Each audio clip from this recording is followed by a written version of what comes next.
Tui ten unha etimoloxía mítica e andan mitos tan fermosos que ben merecían ter un chisco de verdade. O nome antigo de Tui é Tudai na obra de Ptolomeo, xeógrafo do século II despois de Cristo. Pero nos escritos de Plinio o Vello e de Silio Itálico do século I despois de Cristo, ten a grafía helenizante Tuide, porque o mito contaba que o heroe homérico Diomedes, despois da guerra de Troia, alá polo 1240 a.C., fundara esta cidade cun nome que evocaba o do seu pai, Tideus.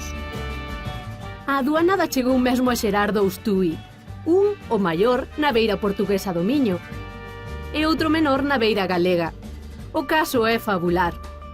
O prelatino Tudai podería remitirse, inda que a cousa non sexa tan clara como nos gustaría, á base teuta, característica das linguas indoeuropeas occidentais, entre elas as célticas, e que significa pobo, comunidade ou grupo. Nunha inscripción latina do mosteiro de Ribeira, en Xinzo de Limia, temos o epíteto Toudadigoe, que é pegada certa do deus céltico Teutatis, é dicir, o deus da comunidade, do pobo.